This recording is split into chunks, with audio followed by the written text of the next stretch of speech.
সালাতুন ইয়া রাসূলুল্লাহ আলাইকুম সালামুন ইয়া হাবিবাল্লাহ আলাইকুম সালাতুন ইয়া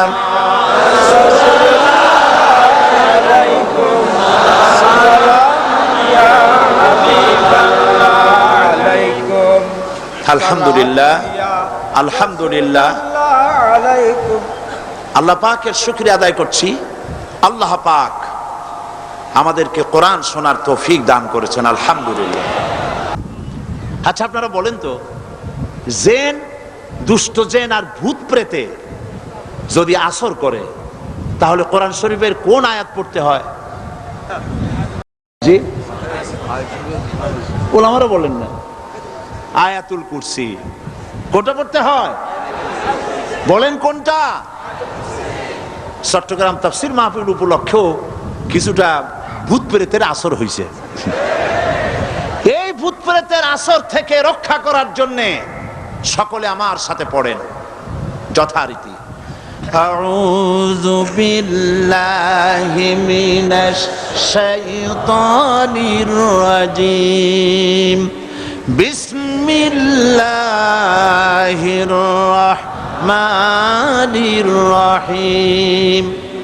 আল্লাহু লা ইলাহা ইল্লা হুয়াল হাইয়ুল কাইয়্যুম লা তা'খুযুহু সিনাতুন ওয়ালা নাওম লাহু মা ফিস সামাওয়াতি ওয়া মা ফিল আরদ من ذا الذي يشفع عنده إلا بإذنه يعلم ما بين أيديهم وما خلفهم ولا يحيطون بشيء من علمه إلا بما شاء وسع كرسيه السماوات والأرض ولا يؤوده حفظهما وهو العلي العظيم صدق الله العظيم সবাই বলেন সাদাকাল্লাহুল আযীম। আয়াতুল কুরসি, আগে এটার অর্থ করে নেই। আল্লাহু লা ইলাহা ইল্লা হুয়াল হাইয়ুল কাইয়্যুম। আল্লাহ হচ্ছেন তিনি যিনি ছাড়া কোনো ইলাহ নাই, যিনি সার্বভৌমত্বের একমাত্র মালিক। লা তাখুযুহু সিনাতুন ওয়ালা নাওম, যাকে ঘুম এবং তন্দ্রা স্পর্শ করে না। লাহু মা ফিস সামাওয়াতি ওয়া মা ফিল আরদ, আকাশ ও জমিনে যা কিছু আছে সবই তার। মান যাল্লাযী ইয়াশফাউ ইনদাহু ইযনিহি, কে আছে এমন যে তার কাছে সুপারিশ করতে পারে তার বিনা অনুমতিতে? মা বাইনা আইদিহিম ইয়ালামু মা বাইনা আইদিহিম ওয়া মা খালফাহুম, তিনি সবার অগ্র পশ্চাৎ এর সব কিছুর খবর রাখেন। ওয়ালা ইউহিতুনা বিশাইইম মিন ইলমিহি ইল্লা বিমা শাআ,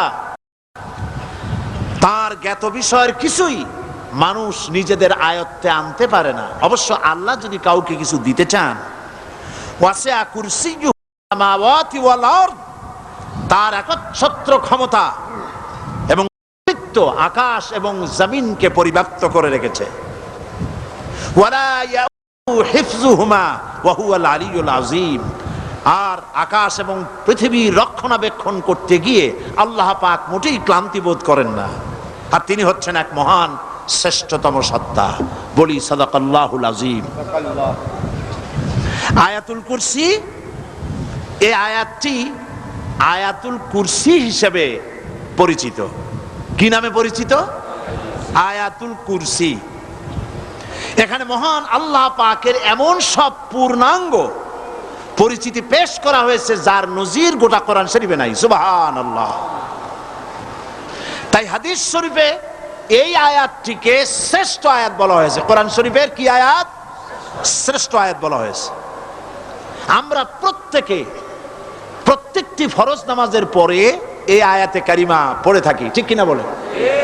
আল্লাহ বলেছেন প্রত্যেক ফরজ নামাজের পরে আয়াতুল কুরসি যে ব্যক্তি পাঠ করবে, কিয়ামতের দিন আল্লাহ রাব্বুল আলামিন ওই ব্যক্তির ব্যাপারে সিদ্ধান্ত নেবেন, আল্লাহ তাকে জান্নাত দান করে দিবেন।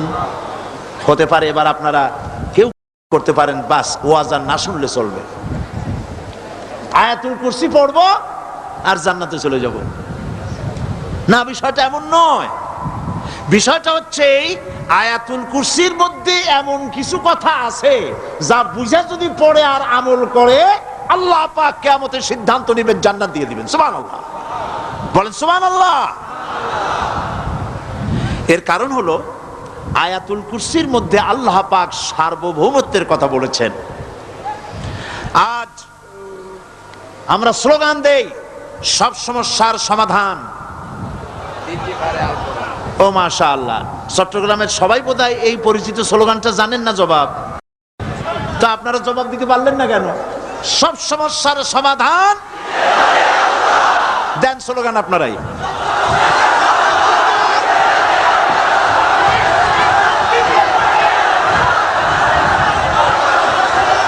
এটা শুধু স্লোগান নয়, সব সমস্যার সমাধান দিতে পারে আল কোরআন। এটা শুধু স্লোগান নয়, এটাই বাস্তবতা, এটাই বাস্তব সত্য।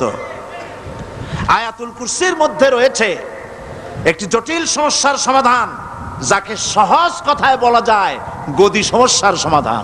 কুরসি মানে হলো গদি। আজকাল গদি নিয়ে কি হচ্ছে টের পাচ্ছে না ভাই? এই গদি নিয়ে টানাটানি হচ্ছে পৃথিবীর সর্বত্র। সার্বভৌমত্বের মালিক কে হবে? এইটা তো আপনারা বলতেছেন, কিন্তু যারা কোরআন জানে না তারা বলে সার্বভৌমত্বের মালিক জনগণ।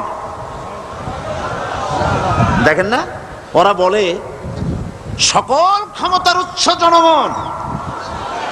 কারা বলে? নেতা নেত্রীরা বলেন সকল ক্ষমতার উৎস। কর না কেন? উৎস জনগণ। এই কথাটা হলো আসলে ভোটারদেরকে পাম্পট্টি দেওয়া, আপনাদেরকে ফুলাইয়া ডানলপ টায়ার বানায়। আপনারা খুব খুশি হবেন সমস্ত ক্ষমতার উৎস তাহলে আমরা। আরে বাবারা, তোমরা সকল ক্ষমতার উৎস যার পেট ভরা ময়লা, নাকের মধ্যে ছাতা, দাঁতে ছাতা, তুমি হবা সকল ক্ষমতার উৎস। আহার, ক্ষমতার ঠেলায় একটা সাপ দেখলে ভয়তে সিট হয়ে পড়ো, সাইকেলের টায়ার বাস্ট হইলে হার্ট ফেল করে। সকল ক্ষমতার উৎস, সকল ক্ষমতার উৎস জনগণ। এই কথা বলা কবিরা গুনাহ, এই কথা বিশ্বাস করা হারাম, এই কথা বিশ্বাস করা শিরক। কারণ সকল ক্ষমতার উৎস জনগণ এই কথা যদি বলা হয় তাহলে কোরআনে কারীমের সাথে কন্ট্রাডিকশন হয়, সাংঘর্ষিক। আল্লাহ পাক কি বলেছেন? আল্লাহ পাক বলেছেন আন্নাল কুওয়াতা লিল্লাহি জামিআ। বলেন আন্নাল কুওয়াতা লিল্লাহি জামিআ। আমার আল্লাহ রাব্বুল আলামিন বলেন জেনে রাখো নিঃসন্দেহে সকল ক্ষমতার উৎস কেবলমাত্র আল্লাহ রাব্বুল আলামিন। সকল ক্ষমতার উৎস কে? জোরে বলেন আল্লাহ, আল্লাহ, আল্লাহ। তিনি একমাত্র সকল ক্ষমতার উৎস। কোরআন আয়াতুল কুরসি আল্লাহ কোরআনে নাজিল করে সার্বভৌমত্বের মালিক কে হবে সমস্যার সমাধান করে দিলেন। রাসূল করিম সাল্লাল্লাহু আলাইহি ওয়াসাল্লাম মানুষের সার্বভৌমত্ব খতম করে মদিনায় আল্লাহর সার্বভৌমত্ব কায়েম করে তিনি একটি রাষ্ট্র কায়েম করলেন। মদিনার রাষ্ট্রের সার্বভৌমত্বের মালিক কে ছিলেন? আল্লাহ। জোরে বলেন কে ছিলেন? আল্লাহ। মানুষ তখন দেখতে পেল খোদাই সার্বভৌমত্বের ভিত্তিতে যে রাষ্ট্র গঠন হয় সেই রাষ্ট্র মানবতার জন্য কত কল্যাণকর হয়। সুবহানাল্লাহ বিহামদি। আয়াতুল কুরসিতে বলা হলো যে সার্বভৌমত্বের মালিক এই ক্ষমতাটাকে আরবিতে বলা হয় উলুহিয়াত।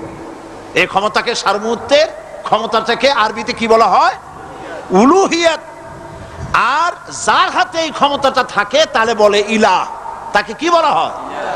আল্লাহ রাব্বুল আলামিন আয়াতুল কুরসির শুরুতে এই কথাটাই বলে দিলেন, আল্লাহু লা ইলাহা ইল্লা হুয়াল হাইয়ুল কাইয়্যুম।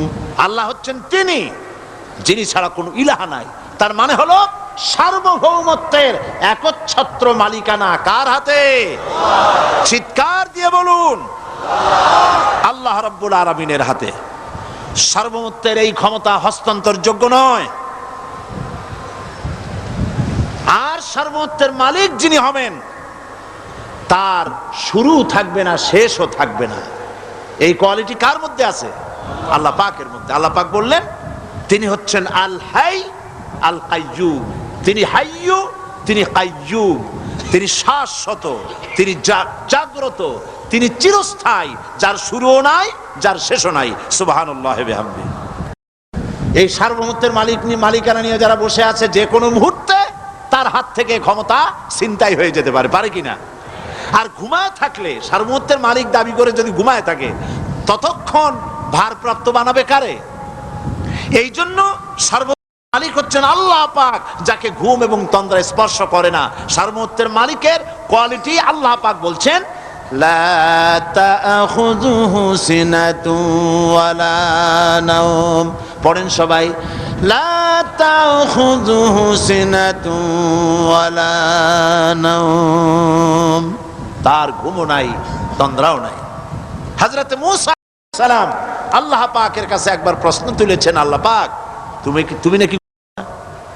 আল্লাহ বলেন তুমি বিশ্বাস করো না? মূসা আলাইহিস সালাম বলছেন অবশ্যই বিশ্বাস করি। আল্লাহ পাক বললেন বিশ্বাস যদি করো তাহলে বুঝানো যাবে। হযরত ইব্রাহিম আলাইহিস সালাম বলেছিলেন আল্লাহ পাকের কাছে, কাইফা রব্বি আরিনি কাইফা তুহিল মাউতা। হে রব, তুমি আমারে দেখাও কেমনে তুমি মৃত্যুকে জিন্দাকে মৃত্যু করো, মৃত্যুকে জিন্দা করো, একটু দেখাও আমারে। আল্লাহ পাক বললেন আওয়ালাম তুমিন, বিশ্বাস করো না? ইব্রাহিম আলাইহিস সালাম সঙ্গে সঙ্গে বললেন বালা। নাম বললেন না। বালা মানেও হ্যাঁ, নাম মানেও হ্যাঁ, কিন্তু একটু বেশ কম আছে। তিনি নাম না বলে বালা বললেন।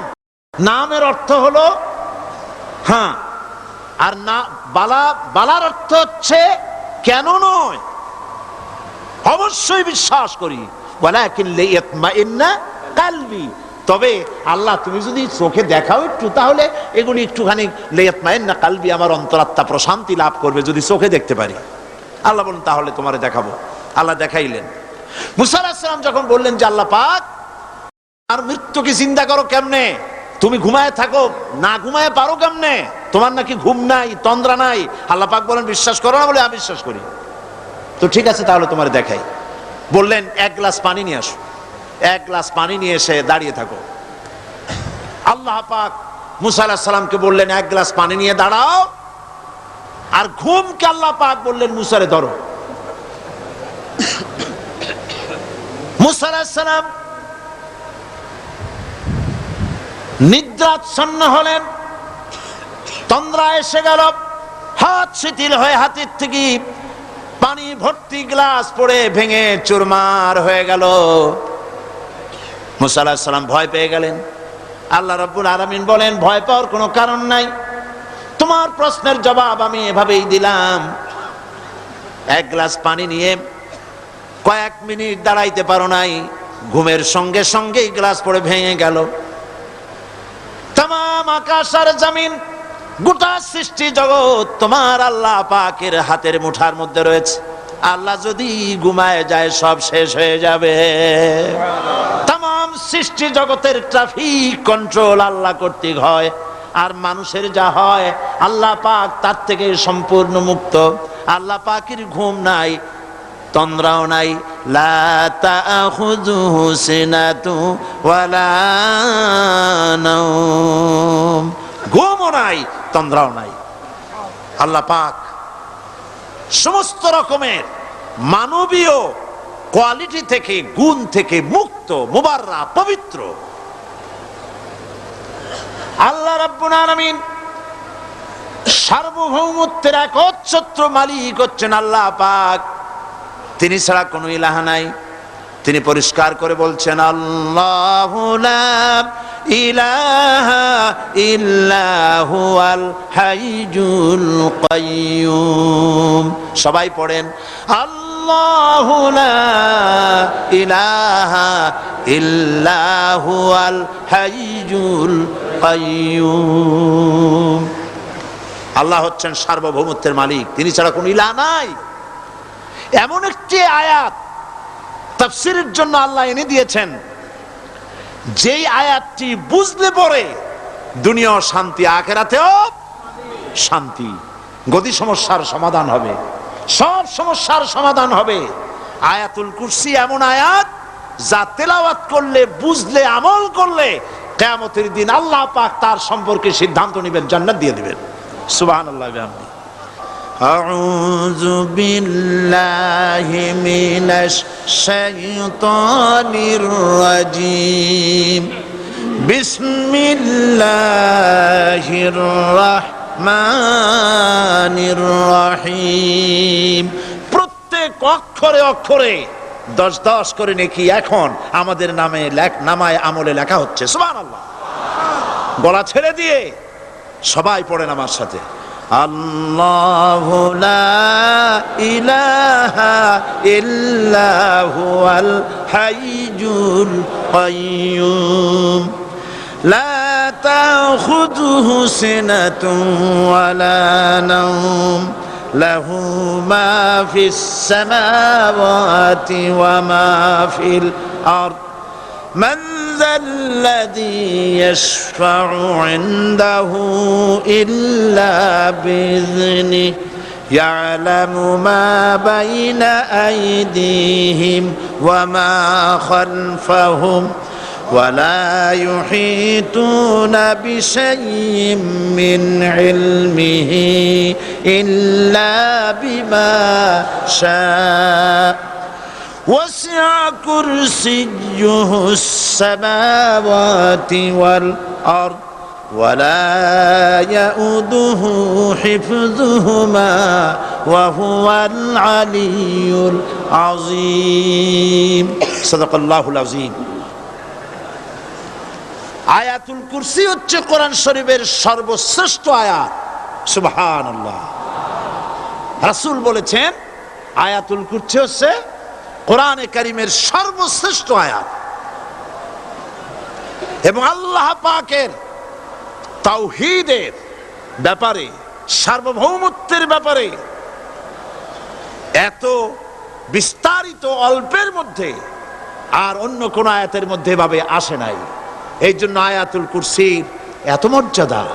কালকে আরো একটি হাদিস শোনাইছিলাম, বোধহয় নিশ্চয়ই আপনাদের মনে আছে, প্রত্যেক ফরজ নামাজের পরে আয়াতুল কুরসি যে একবার পড়বে, তেলাওয়াত করবে, কিয়ামতের দিন আল্লাহ পাক তার সম্পর্কে সিদ্ধান্ত নিবেন, তাকে জান্নাত দিয়ে দিবেন। সুবহানাল্লাহ কইতে ইচ্ছে করলো না? আলহামদুলিল্লাহ বলবেন না? তার অর্থ হলো এই আয়াতুল কুরসি যদি মানুষ পড়ে আর বোঝে, আর ওই অনুযায়ী যদি আকীদা তৈরি হয়, জীবন তৈরি হয়, তার জীবন জান্নাতের জন্য তৈরি হয়ে যায়। গতকাল আল্লাহ পাকের সার্বভৌমত্বের কথা আমরা আলোচনা করেছিলাম। আলোচনা করব আল্লাহ পাকের পরিচয়। আল্লাহ পাক তিনি কে? আমরা বলি আল্লাহ। আমরা কি বলি? বলেন সবাই, কি বলি? আমি অনেকবার আপনাদেরকে এই কথাটা বলেছি, বোধহয় নিশ্চয়ই মনে আছে। আল্লাহ এই উচ্চারণটা আমাদের অনেকের হয় না, কেউ বলে না আল্লাহ। আল্লাহ পাকের উচ্চারণটা হচ্ছে, আল্লাহ পাকের নাম উচ্চারণ হচ্ছে আল্লাহ। মুখটা একটু গোল হয়ে যাবে, বলেন আল্লাহ আল্লাহ আল্লাহ। পৃথিবীতে বিভিন্ন জাতি তার স্রষ্টাকে, তারা যাকে স্রষ্টা মনে করে বিভিন্ন নামে ডাকে। কেউ বলে ভগবান, কেউ বলে ঈশ্বর, কেউ বলে পরমেশ্বর, কেউ বলে বিধাতা, কেউ বলে গড। বিভিন্ন নামে লোকেরা এভাবে ডাকে। তো ভগবান বললে তার প্রতিশব্দে স্ত্রীলিঙ্গে কি আসে? বলেন ভগবতী। ঈশ্বর বললে স্ত্রীলিঙ্গে কি আসে? ঈশ্বরী। বিধাতা বললে তার স্ত্রীলিঙ্গে কি আসে? বিধাত্রী। গড এটার স্ত্রীলিঙ্গে আসলে কি হবে? তো প্রত্যেকটি তারা যে ভাষায় আল্লাহকে ডাকে, প্রত্যেকটি ভাষায় স্ত্রীলিঙ্গে একটি প্রতিশব্দ আসে। আল্লাহ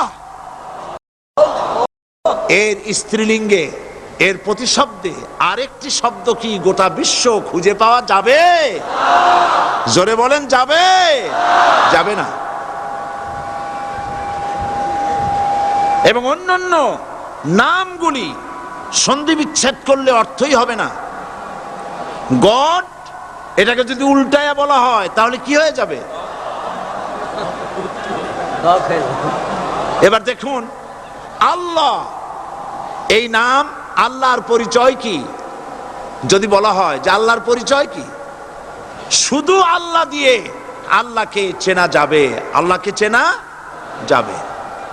আল্লাহ রাব্বুল আলামিন বলছেন, আল্লাহু লা ইলাহা ইল্লা হুয়াল হাইয়ুল কাইয়্যুম।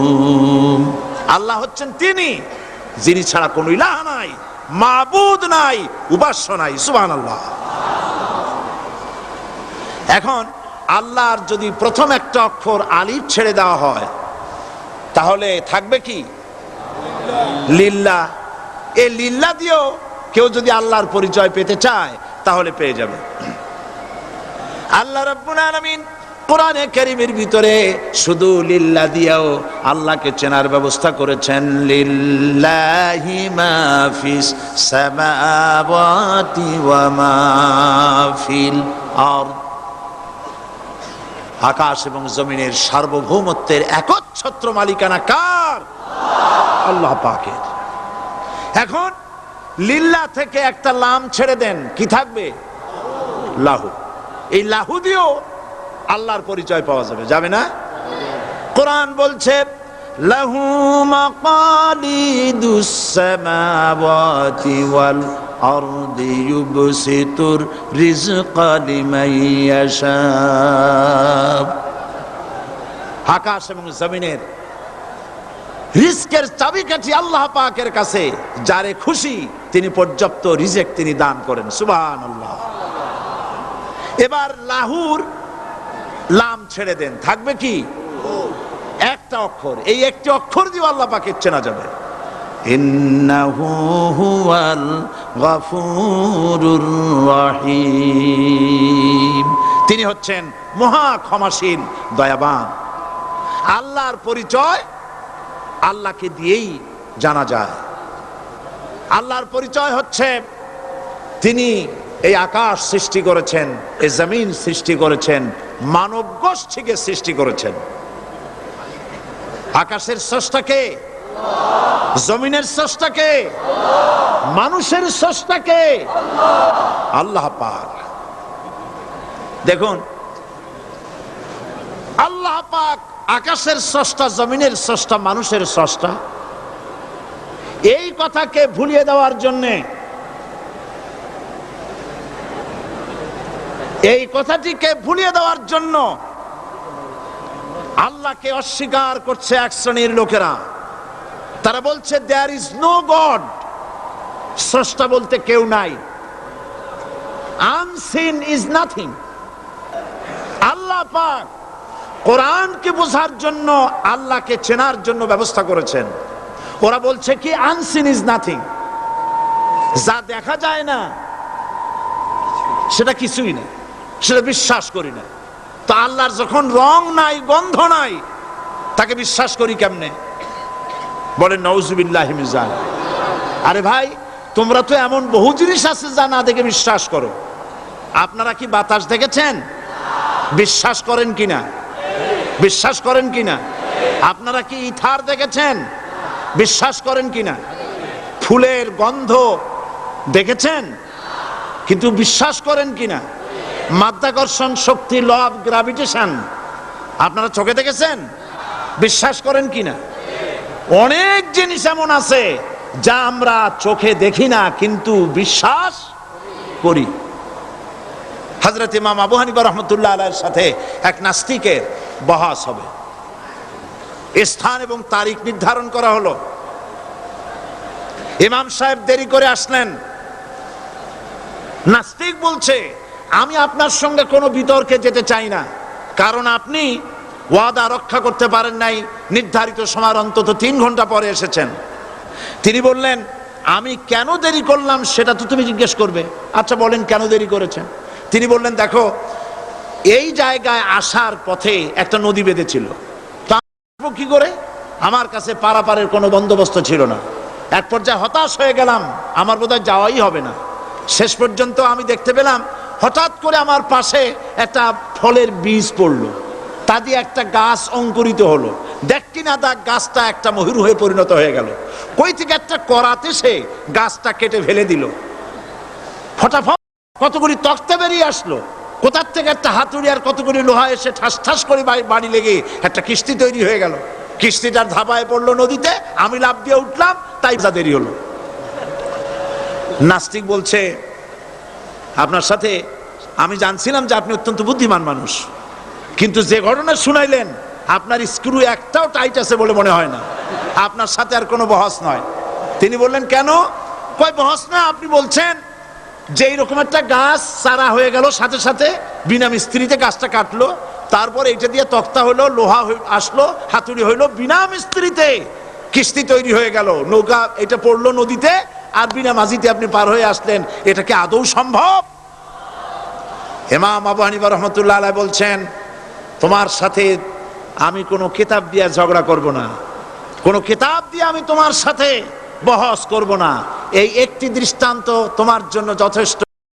একটা মিস্ত্রি ছাড়া যদি একটা কিস্তি তৈরি না হতে পারে, একটা গাছ কেটে তক্তা যদি না হতে পারে, এই বিশাল আকাশ, এই বিশাল জমিন, আর তোমার মতো এরকম একটা সুন্দর মানুষ বিনা মিস্ত্রিতে, বিনা স্রষ্টায় তৈরি হলো কেমনে?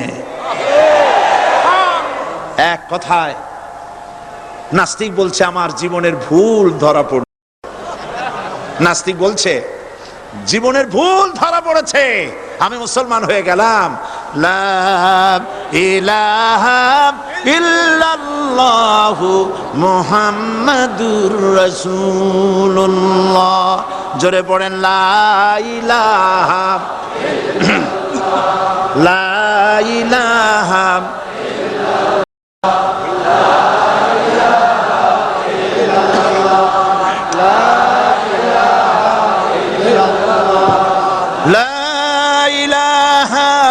ইল্লাল্লাহু মুহাম্মাদুর রাসূলুল্লাহ।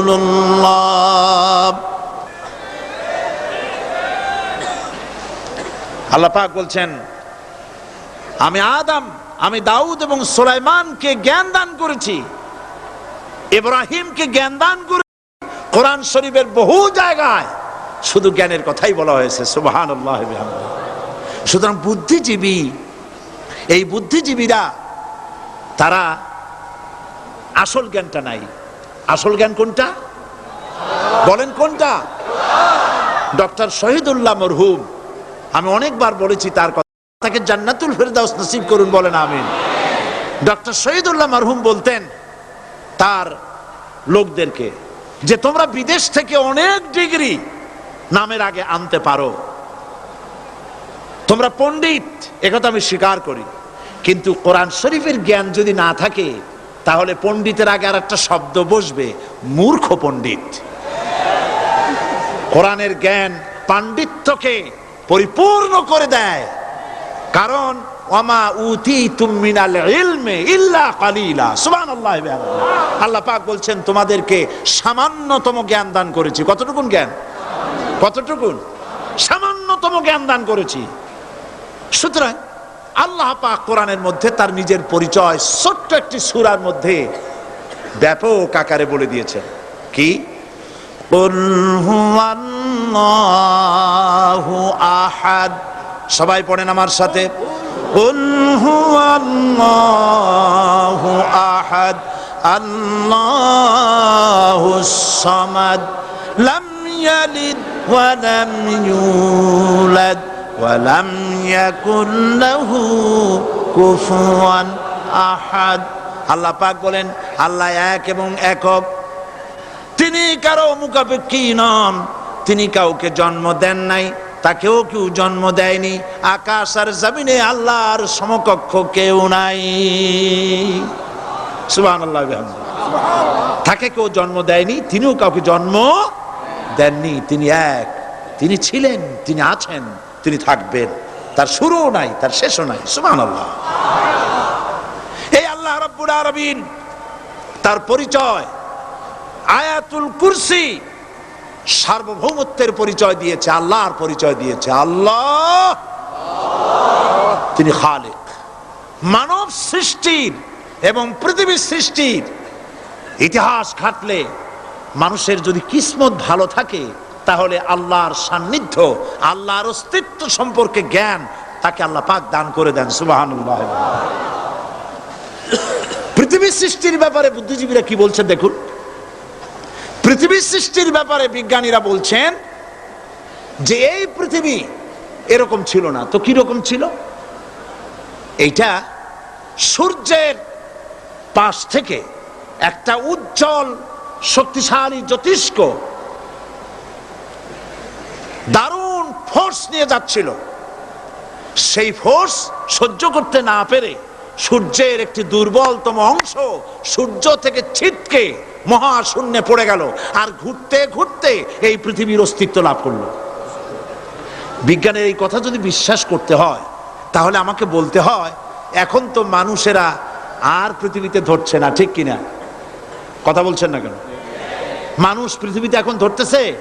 বিভিন্ন দেশ খালি বলতেছে মানুষ কমাও, সন্তান কমাও, বিভিন্ন পদ্ধতি গ্রহণ করো, আর মানুষ বাড়ায়ও না।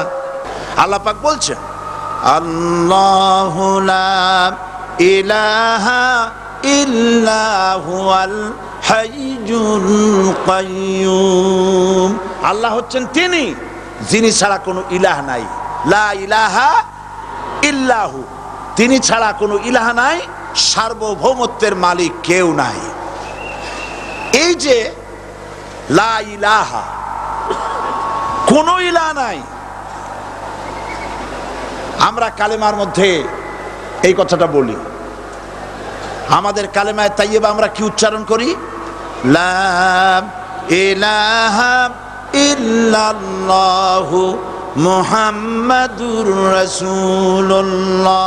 জোরে পড়েন লা ইলাহা ইল্লাল্লাহ, লা ইলাহা ইল্লাল্লাহু মুহাম্মাদুর রাসূলুল্লাহ। লা ইলাহা, কোনো ইলাহ নাই। এই দাওয়াত দিয়েছেন দুনিয়ার সমস্ত পয়গম্বর। এটা কি শুধু রাসূলুল্লাহর দাওয়াত ছিল? সমস্ত নবীদের স্লোগান ছিল একটা। সমস্ত নবীদের স্লোগান ছিল কয়টা? সবাই বলুন, কি সেই স্লোগান? লা ইলাহা ইল্লাল্লাহ। কোরআন শরীফের ভিতরে ইলাহ শব্দ 147 বার এসেছে।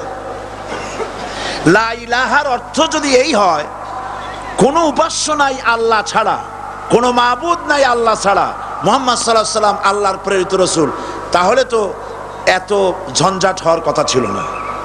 আপনারা বলেন, নবীরা যখনই এই দাওয়াত দিয়েছেন লা ইলাহা ইল্লাল্লাহ, তখন সংঘর্ষ হয়েছে কিনা? হয়েছে কিনা? বাধা আসছে কিনা? তাহলে এই কথাটা কি যার কারণে এরকমের বাধা আসে? লা ইলাহা ইল্লাল্লাহ, এর চাইতে বিপ্লবাত্মক এর চাইতে রিভলিউশন সৃষ্টিকারী কথা আল্লাহর আকাশের নিচে জমিনের উপরে আর একটাও হতে পারে না। লা ইলাহা ইল্লাল্লাহ। ইলাহ শব্দের অর্থ শুধু উপাস্য আর মাবুদ নয়, ইলাহ শব্দের অর্থ হচ্ছে আইনদাতা, ইলাহ শব্দের অর্থ হচ্ছে শাসনকর্তা, ইলাহ শব্দের অর্থ হচ্ছে বিধানদাতা। তো লা ইলাহা যখন একটি লোক ঘোষণা করে তার অর্থ দাঁড়ায় কোনো আইনদাতা নাই, বিধানদাতা নাই, শাসনকর্তা নাই, কারো আইন মানি না, বিধান মানি না, শাসন মানি না, আল্লাহ ছাড়া। কে ছাড়া? আল্লাহ ছাড়া। এই কালেমার দাওয়াত যখন পয়গম্বরেরা দিয়েছেন তখন 3 শ্রেণীর লোকেরা বাধা দিয়েছে। বলেন কয় শ্রেণী? সবাই বলেন। 3 শ্রেণীর লোকেরা বাধা দিয়েছে, লক্ষ্য করুন। 1 নম্বরে বাধা দিয়েছে রাষ্ট্রশক্তি। 1 নম্বরে বাধা দিল কারা? 2 নম্বরে বাধা দিয়েছে ধনাঢ্য ব্যক্তিবর্গ। 3 নম্বরে বাধা দিয়েছে যারা কায়েমি স্বার্থবাদী ধর্মীয় শক্তি। এই 3টি শ্রেণী সমস্ত নবীদেরকে বাধা দিয়েছে। সেই বাধা অতীতে যারা দিত এখন আর দেয় না, নাকি? এখনো দেয়?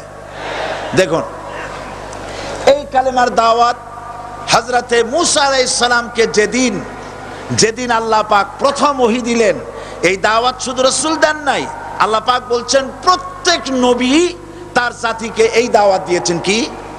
আল্লাহ রাব্বুল আলামিন বলেন সকল নবী তার কওমকেই বলে দাওয়াত দিয়েছেন, ইয়া কওমি ইবুদুল্লাহা মা লাকুম মিন ইলাহিন গায়রু। হে সম্প্রদায়, আল্লাহ ছাড়া কোনো ইলাহ নাই, তার ইবাদত করো, তারই দাসত্ব করো, তার গোলামি করো। আল্লাহ পাক মূসা আলাইহিস সালামকে যখন নবুয়াত দিলেন, প্রথম যে ওহী এলো, প্রথম ওহীটাই ছিল ইন্নানি আনাল্লাহ লা ইলাহা ইল্লা আনা ফা'বুদনি ওয়া আকিমিস সালাতা লিযিকরি। নিশ্চয়ই আমি আল্লাহ, আমি ছাড়া কোনো ইলাহ নাই, আইনদাতা নাই, বিধানদাতা নাই, সুতরাং আমার দাসত্ব করো এবং আমার শরণার্থে নামাজকে প্রতিষ্ঠা করো। মূসা আলাইহিস সালামকে আল্লাহ পাক ওহী দিয়ে তাকে পাঠালেন। কোথায় পাঠালেন? আল্লাহ পাক বলেন, ইযহাব ইলা ফিরআউনা ইন্নাহু তাগা। গোটা কওম নাফরমান, আল্লাহর আইন কেউ মানছে না। গোটা কওমের কাছে না ঠাইয়া আল্লাহ পাক সর্বপ্রথম মূসা আলাইহিস সালামকে দাওয়াত নিয়ে কার কাছে পাঠালেন? ফেরাউনের কাছে। কারণ ফেরাউন হচ্ছে রাষ্ট্রশাসক। ফেরাউন কি? রাষ্ট্রশাসক। হযরতে মূসা আলাইহিস সালাম ফেরাউনের কাছে গেলেন আর দাওয়াত দিলেন, ফেরাউন পড়ে নাও লা ইলাহা ইল্লাল্লাহ। একটি কথা আপনাদের মনে রাখতে হবে, দুনিয়ার কোন ফেরাউন, কোন নমরুদ, কোন সাদ্দাত, কোন হামান কেউ বলে নাই যে আমি আল্লাহ, আমি রাজ্জাক, আমি খালেক, আমি পৃথিবী সৃষ্টি করেছি। কথা কেউ বলেছে? কেউ বলে নাই। কি বলেছে তারা? ফেরাউন বলেছে মা আলিমতু লাকুম মিন ইলাহিন গায়রি, আমি তো জানি না আমি ছাড়া আরো কোনো ইলাহ আছে, এ কথা আমার জানা নাই, সুতরাং আমি হচ্ছি ইলাহ আর তুমি বলছো লা ইলাহা। তার মানে হচ্ছে ওই সময় পয়গম্বরেরা, আল্লাহর নবীর সাহাবীরা তারা জানতেন যে আমরা কিসের দাওয়াত দেই, আর যারা শুনতো তারাও বুঝতো কিসের দাওয়াত শুনতেছি। আজ আমার দেশে একই কালেমার দাওয়াত দেওয়া হয়, কিন্তু মানুষেরা বুঝতে পারে না কি শুনতেছি। ভাষা জানার ব্যাপারে, বোঝার ব্যাপারে হলো আসল বিষয়। এটা বুঝাতে গিয়ে আমি মাঝে মধ্যে একটা দৃষ্টান্ত দেই এভাবে। একজনের একটা রেশনের দোকান ছিল, সেই দোকানে তার একটা ময়না পাখি ছিল। আর ময়না পাখিকে কথা শেখানো যায় সেটা তো আপনারা জানেন। জি, ময়নাকে শিখায়েছে যে লাইন করুন, এক এক করে আসুন। ময়না এই কথা শিখেছে। সকালবেলায় যখন রেশনের দোকানে ভিড় পড়ে গেছে, তখন ওই পাখি খাঁচার মধ্যে বসে বলছে লাইন করুন, এক এক করে আসুন। একদিন খাঁচার দরজা খোলা পেয়ে পাখি উড়ে গিয়ে গাছের ডালে বসেছে। আশেপাশে যত পাখি ছিল তারা চিন্তা করলো এই রকমের পাখি তো কখনো দেখি নাই। ময়না তো দেখতে কাকের মতো না, শালিকের মতো না, দেখতে একটা ভিন্ন রকম। ওরা এসে চতুর্দিক থেকে এই নবান্তক এই যে নতুন এসেছে ওরে ঠোকরানো শুরু করেছে চতুর্দিক থেকে। ঠোকরানি খেয়ে ময়না বলতেছে লাইন করুন, এক এক করে আসুন। এখন ময়না তো বোঝে না যে কি বলতেছি, আর যে পাখিরা ঠোকরাচ্ছে তারাও তো বোঝে না যে কি শুনতেছি। ময়না যদি বুঝতো যে আমি কি বলি, সবাই মিলে ঠোকরায়, তাই জান বাঁচে না। লাইন করে ঠোকরাইলে তো কলজে যাবে, সব ঠোঁটে ঠোঁটে চলে বোঝে নাই। আমাদের অবস্থা তাই হয়েছে। সুতরাং এই কালেমার দাওয়াত যখন হযরতে মুসা আলাইহিস সালাম দিলেন, ফেরাউন বলল আমি তো জানি না যে আমি ছাড়া আরো কোন ইলা আছে, আইনদাতা তো আমি, তুমি নতুন কোথা থেকে আইনদাতা নিয়ে আসছো? ফেরাউন বলছে দেখো, আমারে বাদ দিয়া যদি অন্য কাউকে ইলা বলে তুমি মানো আর সেই শিক্ষা যদি জাতিকে দাও, তাহলে আমি তোমাকে ধরে লাআজআলান্নাকা মিনাল মাসজুনিন, আমি তোমাকে কারারুদ্ধ করব, আমি তোমাকে জেলখানায় ঢুকিয়ে দেব। রাষ্ট্রশক্তি প্রথম বাধা দিল কারা? বলেন সবাই। সেই বাধা কি ওখানে শেষ হয়েছে না এখনো আছে? আছে কিনা জোরে বলেন। আমি তোমাকে জেলখানায় ঢুকাবো। হযরতে মুসা আলাইহিস সালাম বলেন ফেরাউন রে, জেলের ভয় আমি করি না, আমাকে জেলের ভয় দেখায়া লাভ নাই। আমি আল্লাহ পাকের পয়গম্বর হযরতে মুসা আলাইহিস সালাম। ফেরাউনের দলবল আছে, লোক লস্কর আছে, তার অস্ত্রের অভাব নাই। আল্লাহ রাব্বুল আলামিন মুসা আলাইহিস সালামের কাছে একটা অস্ত্র দিয়া দিলেন। দিছিলেন কিনা? আল্লাহ পাক হযরত মুসা কে বলেছেন ওয়া মা তিলকা বিয়ামিনিকা ইয়া মুসা, মুসা রে তোমার হাতে ওটা কি?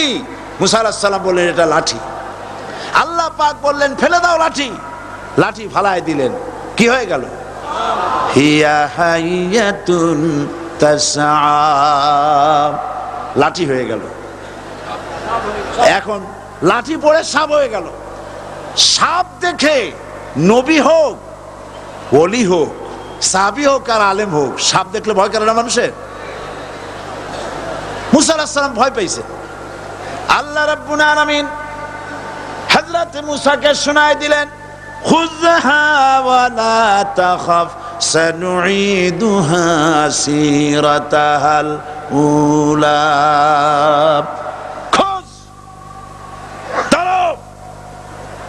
লা তাখাফ, ভয় পেও না। আল্লাহ বলছেন ধরো, ভয় পেও না। ধরার সঙ্গে সঙ্গে স্বাভাবিক অবস্থায় ফিরে আসবে, আবার লাঠি হয়ে যাবে। এখন আল্লাহ বলছেন ধরো। মুসা আলাইহিস সালাম কি ভয় পাওয়া উচিত হবে? আর উচিত হবে? মুসা আলাইহিস সালাম কি ভয় পাইছিলেন? কারণ হচ্ছে এই দুশমনের শক্তিটা খুব বড়ই দেখা যায়, মনে হয় যেন অনেক বড় কি জানি কি। আল্লাহ পাক বলছেন ইন্না কাইদাশ শায়তানে কানা দাঈফা, শয়তানের চক্রান্ত যতই তুমি মনে করো অনেক ষড়যন্ত্রের জাল বিস্তার হয়ে আছে, আল্লাহ কয় কিছুই না, দাঈফা অত্যন্ত দুর্বল।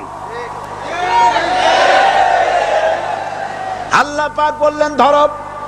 মুসা আলাইহিস সালাম সাপ ধরলেন, সঙ্গে সঙ্গে লাঠি হয়ে গেল।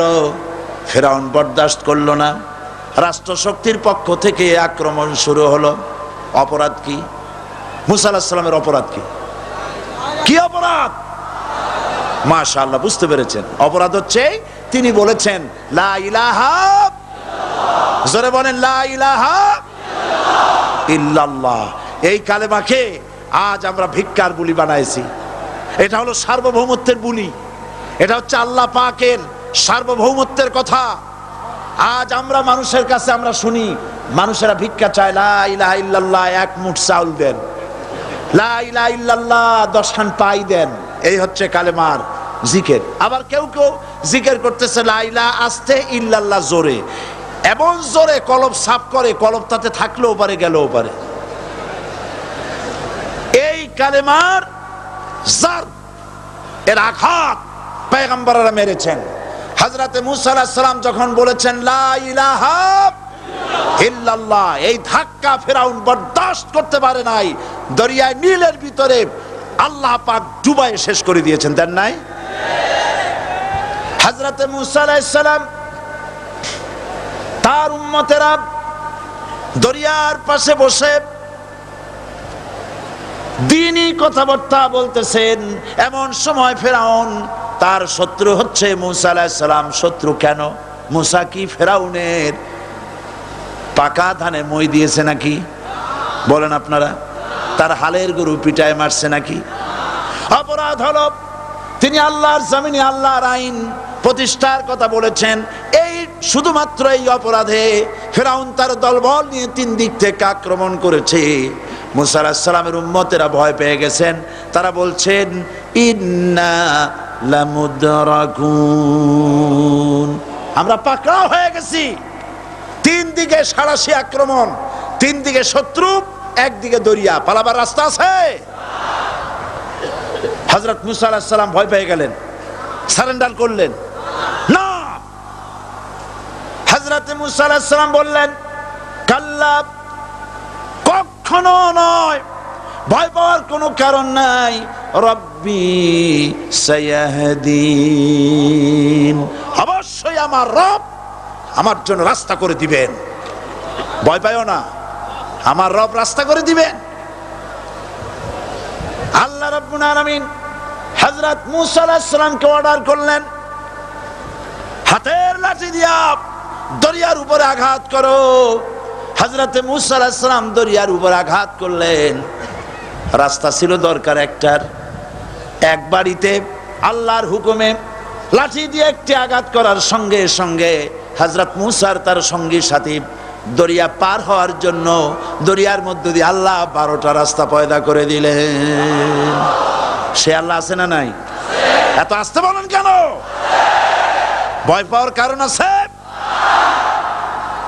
রাষ্ট্র শক্তি বাধা দিয়েছে সমস্ত নবীদেরকে। কেন? নবীদের চরিত্র খারাপ? জোরে বলে, নবীদের চরিত্র খারাপ? নবীদের চাইতে মাসুম বেগুনাহ উন্নত চরিত্রের মানুষ আল্লাহর আকাশের নিচে জমিনের উপরে আর হয় নাই। তোমরা যে সব নেতাদের পিছনে দৌড়াও, অমুকের সৈনিক, নেতা নেতা করে মরো,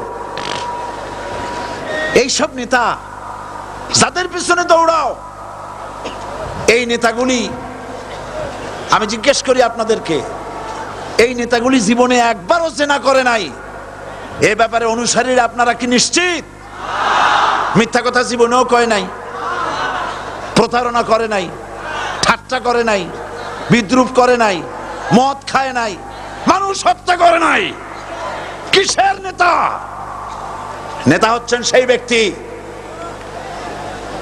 যিনি বলেছেন, ও আমার স্ত্রীরা, ও আমার সাহাবীরা, রাতের আধারে আমার মধ্যে যা আচরণ দেখতে পাও, দিনের আলোতে আমার মধ্যে যা দেখতে পাও, সবগুলি খুলে খুলে মানুষের কাছে বলে দাও। তার নাম বিশ্বনবী মুহাম্মদ রাসূলুল্লাহ সাল্লাল্লাহু আলাইহি ওয়াসাল্লাম।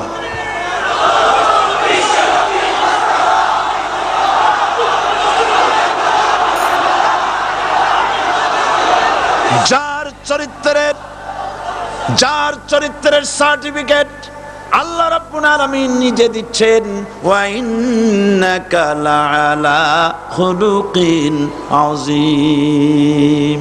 নবী হে, উন্নত চরিত্রের উপরে আপনি প্রতিষ্ঠিত। সুবহানাল্লাহ। কে সার্টিফিকেট দিচ্ছেন? আযীম, আযীম। আরবিতে চওড়াকে বলা হয় আরিদ, গভীরতাকে বলা হয় আমিক।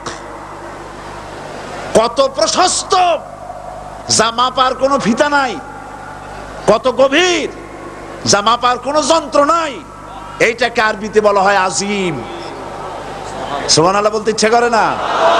ও নবী, তোমার চরিত্র এমন যা মাপার মতো যন্ত্র পৃথিবীতে নাই।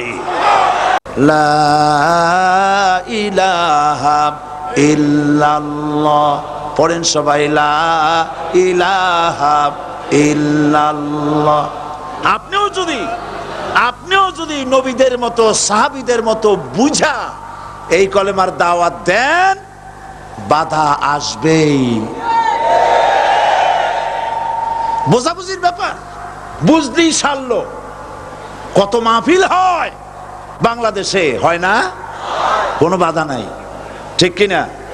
কত পূজা হয়, পার্বণ হয়, গান হয়, থিয়েটার হয়, গুনাগার বিবির গান হয়, কত কিছু হয়। কোনো বাধা আছে? তাফসিরের মাহফিলে বাধা।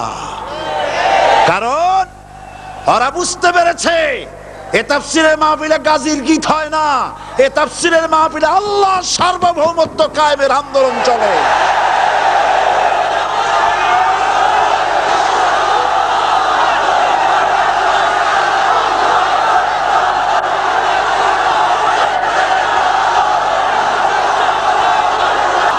বিশ্বকবি আল্লামা ইকবাল কি সুন্দর করে বলেছেন, আজ ভি হো জু ইব্রাহিম কা ইমা पैदा आग कर सकती है एक अंदाज़े गुलिस्तां पैदा। ইব্রাহিমের ঈমান যদি আজও কোথাও হয় বিদ্যমান, করতে পারেন অগ্নিকুণ্ডে খুবসুরত এক গুলিস্তান। এখনো যদি ইব্রাহিমের সন্তানদেরকে আগুনের মধ্যে ফেলে দেওয়া হয়, আর ইব্রাহিম ঈমান যদি থাকে, আগুনকে ফুলের বাগান বানাবার ক্ষমতা আল্লাহর আছে। চিরকাল আল্লাহ পাক এই কালেমাকে দিয়েছেন আল্লাহর সার্বভৌমত্বকে প্রতিষ্ঠা করার জন্য। আয়াতুল কুরসি শুধু পড়ে বুকে ভু দেওয়ার জন্য নয়। পড়েন আমার সাথে, আল্লাহু লা ইলাহা ইল্লাহু আল হাইয়ুল কাইয়্যুম। দুনিয়ার সমস্ত পয়গম্বর অত্যাচারিত হলেন, শুধু তাই নয়, বিশ্ব নবী আখেরি জামানার পয়গম্বর নবী মুহাম্মদ রাসূলুল্লাহ সাল্লাল্লাহু আলাইহি ওয়াসাল্লাম জাতির কাছে আসলেন। তিনি এসে বললেন, ইয়া আইয়ুহান নাস কুলু লা ইলাহা ইল্লাল্লাহ। প্রথম দাওয়াত শুনছেন কথা? রাসূলুল্লাহ বলছেন, ও জাতি, আমার রাসূল তো মক্কার রাসূল না শুধু, মদিনার রাসূল না শুধু, আরবি ভাষা ভাষীদের রাসূল না শুধু, আমার নবী কি নবী? চিল্লায় বলেন। তাই তিনি বলেছেন, ও বিশ্বের মানবতা, বিশ্বের মানব গোষ্ঠী, যদি মুক্তি পেতে চাও, নাজাত পেতে চাও, উচ্চারণ করো, বিশ্বাস করো, আমল করো, বলো লা ইলাহা ইল্লাল্লাহ। জোরে পড়েন, লা ইলাহা ইল্লাল্লাহ, লা ইলাহা ইল্লাল্লাহু মুহাম্মাদুর রাসূলুল্লাহ। কোরআনে কারীমের ভিতরে আয়াতুল কুরসির মধ্যে বলে দিয়েছেন, আল্লাহু লা ইলাহা ইল্লাহু আল হাইয়ুল কাইয়্যুম। প্রাণ খুলে সবাই পড়েন, বসা মানুষ, দাঁড়ানো মানুষ, আল্লাহু লা ইলাহা ইল্লাহু আল হাইয়ুল কাইয়্যুম। আল্লাহ রাব্বুল আলামিন, তিনি ছাড়া কোনো ইলাহ নাই, তিনি সার্বভৌমত্বের মালিক, কেউ নাই আল্লাহ ছাড়া। এই কথা মানুষকে ঘোষণা করতে হবে। সুবহানাল্লাহ ওয়ালহামদুলিল্লাহ লা ইলাহা ইল্লাল্লাহ, সুবহানাল্লাহ ওয়ালহামদুলিল্লাহ লা ইলাহা ইল্লাল্লাহ, সুবহানাল্লাহ ওয়ালহামদুলিল্লাহ লা ইলাহা ইল্লাল্লাহ, লা ইলাহা ইল্লাল্লাহু মুহাম্মাদুর রাসূলুল্লাহ। আল্লাহুম্মা আমিন। রব্বানা যালামনা আনফুসানা ওয়া ইন লাম তাগফির লানা ওয়া তারহামনা লানাকুনান্না মিনাল খাসিরিন। সবাই পড়েন আমার সাথে, রব্বানা যালামনা আনফুসানা ওয়া ইল্লাম তাগফির লানা ওয়া তারহামনা লানাকুনান্না মিনাল খাসিরিন। রব্বানা যালামনা আনফুসানা ওয়া ইল্লাম তাগফির লানা ওয়া তারহামনা লানাকুনান্না মিনাল খাসিরিন। আলোচনায় যদি কোনো ভুল হয়ে থাকে আল্লাহ দয়া করে মাফ করে দাও। রব্বুল আলামিন আমাদের দোয়া দুরুদি জিকির আজগারে আমাদের আলোচনায় তুমি যে খুশি হয়েছো যতটুকুন তার সবটুকুন বিশ্বনবী মুহাম্মাদুর রাসূলুল্লাহ সাল্লাল্লাহু আলাইহি ওয়াসাল্লামের রূহ মুবারকে পৌঁছায়া দাও।